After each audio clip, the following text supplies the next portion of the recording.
नमस्कार दोस्तों, आप देख रहे हैं बजरंग प्रहार न्यूज।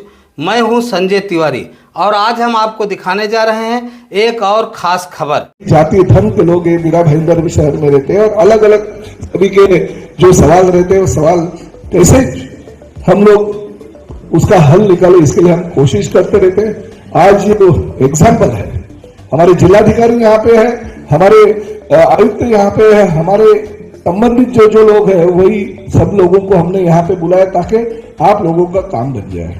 मगर आप लोगों से भी एक विनती है, हम लोग तो आपका टाइटल क्लियर करेंगे, हम लोग आपकी जो बिल्डिंग है वो रीडेवलपमेंट के लिए सैंक्शन भी कर देंगे, मगर रीडेवलपमेंट के बाद में अगर किसी डेवलपर को अगर आप वो इमारत दोगे तो संभाल के देना।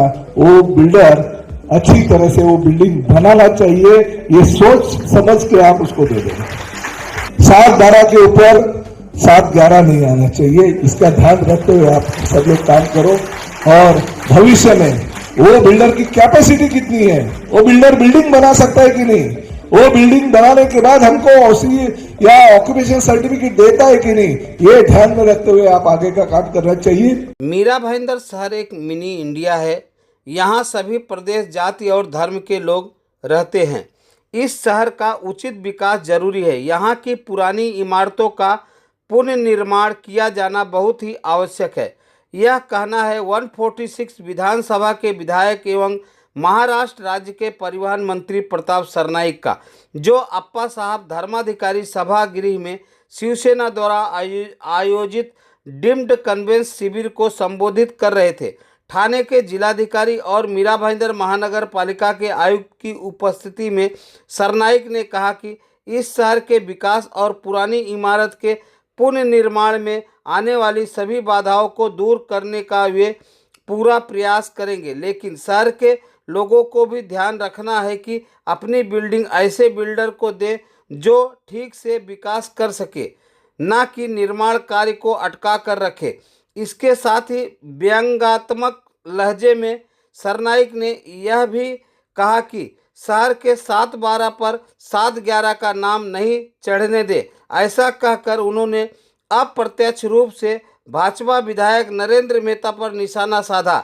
इस शिविर में प्रताप सरनाईक ने और क्या कहा, देखिए बजरंग प्रहार की इस रिपोर्ट में। ये तो सरकार की जिम्मेदारी है, सरकार अपने द्वारी ये जो सरकार की भूमिका है उस माध्यम से हमारी जिलाधिकारी श्री कृष्ण पांचाल जी, हमारे जो मीरा भाईंदर के महापालिका आयुक्त है वो भी यहाँ पे उपस्थित है, राधा विनोद शर्मा जी, और बाकी सब हमारे जो सब रजिस्ट्रार और जो यूएलसी वाले और तहसीलदार और हमारे टाउन प्लानिंग के लोग यहाँ पे उपस्थित है। सबका यही कहना है कि राज्य शासन के माध्यम से जो विविध योजनाएं दी जाती है वो योजनाएं लोगों तक पहुँचे।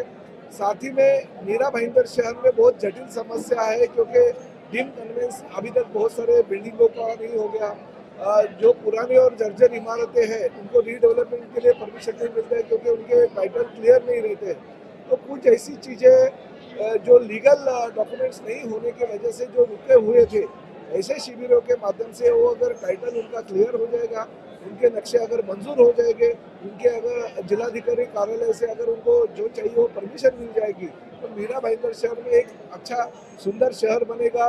डेवलपमेंट जो करनी होती है वो डेवलपमेंट वो लोग कर पाएंगे, और हमारे जो मिडिल क्लास और लोअर मिडिल क्लास के लोग हैं उनको अपना खुद का घर मिलेगा। ये देखिए, मैं किसी के ऊपर ये आरोप प्रत्यारोप नहीं, देखिए मैं लोक प्रतिनिधि शहर का शहर पे लोक प्रतिनिधि के तौर पे मैं इस शहर का नेतृत्व कर रहा हूँ, और नेतृत्व करते करते ये शहर के जो भी सवाल रहते हैं वो सवाल का जवाब देने में मैं बांधिल हूँ, क्योंकि पिछले 4 टर्म से मैं इस शहर का विधायक के तौर पे चुन के आया हूँ।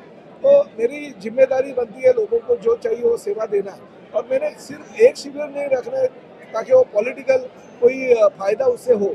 हर महीने के पहले संडे हम ये शिविर लेंगे, ताकि आज अगर जिसको कोई चांस नहीं मिला या उनके डॉक्यूमेंट्स अगर उसको क्लियर करके नहीं मिले तो अगले महीने में मिलेंगे, अगले महीने में अगर किसी को नहीं मिला तो उसके अगले महीने में मिलेंगे। और उसके बाद में भी महानगर पालिका के स्तर पे हमारे उपनिबंधक रहेंगे, तहसीलदार रहेंगे और महापालिका प्रशासन के प्रमुख के तौर पे आयुक्त किसी को नियुक्त करेंगे। उन लोगों की एक कमेटी बना के महानगर पालिका में एक जो वार्ड है वो खुला किया जाएगा, ताकि लोगों को हर रोज जो सवाल उनके हैं वो एक ही दिन में वहाँ पे उसके ऊपर उनको न्याय मिलेगा या वो सवाल का जवाब मिलेगा। देखिए, शासन प्रयत्नशील है और शासन ने बहुत ही जो नियम है वो नियम शिथिल किए हैं।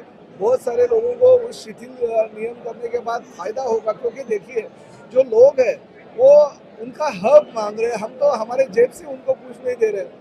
जो कानून है, और कुछ कानून तो अंग्रेजों को जमाने के कानून है, वो बदलने की जरूरत है। और ये कानून अगर बदल के हमारे गोर गरीब जो लोअर मिडिल क्लास लोगों का अगर फायदा होता है और उनका अगर काम होता है, उनकी बिल्डिंग भी जो जर्जर हो गई है वो अगर डेवलपमेंट अगर उसकी होती है तो निश्चित रूप से हमारा वो कर्तव्य और शासन उनके साथ में रहे। इसके लिए माननीय कलेक्टर साहब भी यहाँ पे है और उनको देखिए, आज लोगों की हजारों की संख्या में यहाँ जो उपस्थिति है वो जिलाधिकारी साहब को भी पता चला कि नहीं, ये गंभीर समस्या है और ये गंभीर समस्या का हल उनको करना ही पड़ेगा, क्योंकि आज जर्जर इमारतें यूएलसी की वजह से अगर रीडेवलपमेंट को उनको परमिशन नहीं मिली तो इमारतें वो गिर सकती है, लोगों की मृत्यु हो सकती है। और इसके पहले ही अगर उनको यूएलसी की परमिशन मिल जाए, उनको अगर नक्शे अगर कॉर्पोरेशन सैंक्शन करे तो ये लोगों की जानें भी बच सकती है और निश्चित रूप से हमारा शासन, हमारा प्रशासन जो है लोगों के साथ नहीं। ऐसा मेरा यही कहना है कि जो गलत लोगों के हाथ में रीडेवलपमेंट नहीं जाना चाहिए,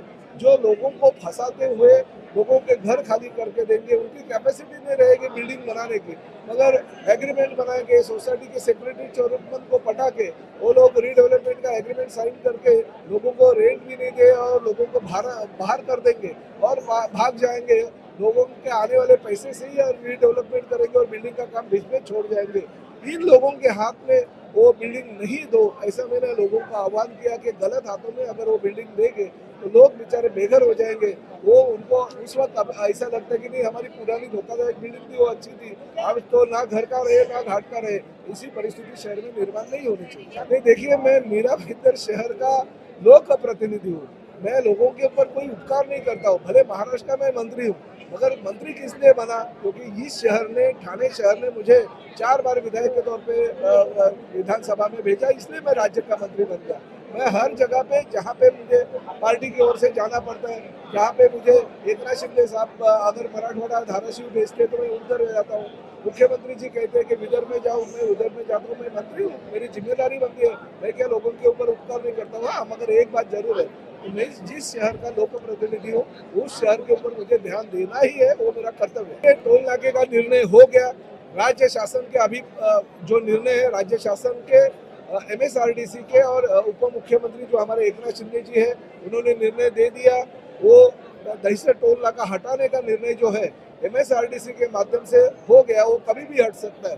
सिर्फ जो हैवी व्हीकल के लिए टोल नाका है, एमएसआरडीसी ने जो नेशनल हाईवे अथॉरिटी है, जो नितिन गडकरी जी उसका खाते के मंत्री है, उनको रिक्वेस्ट की है कि ये टोल नाका यहाँ से हटके वर्सोवा ब्रिज के आगे चला जाए तो अच्छा होगा। उसके लिए मैं भी नितिन गडकरी साहब से मिला है, उन्होंने भी उसके बारे में अतिशय समाधान मेरा करते हुए निश्चित रूप से उसका न्याय देने की भूमिका उनकी है। वो भी जल्दी से जल्दी निर्णय लेंगे और वो टोल नाका वर्सोवा ब्रिज के आगे जाए। बरोबर आहे, आता आम्ही तिघेही या ठिकाणी बसलेलो आहोत आणि प्रशासन म्हणून आम्ही हा निर्णय घेतोय की 9 नोव्हेंबरला एक शिबिर अशाच पद्धतीचं याच ठिकाणी घेण्यात येईल।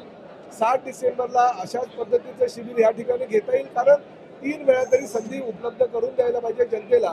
आज ज्यांचं काम होणार नाही ते 9 नोव्हेंबरला येतील, ज्यांचं 9 नोव्हेंबरलाही काम होणार नाही ते 7 डिसेंबरला येतील, कारण कागदपत्र आहे, कागदपत्राची छाननी करायला सुद्धा आमच्या अधिकाऱ्यांना वेळ मिळायला पाहिजे।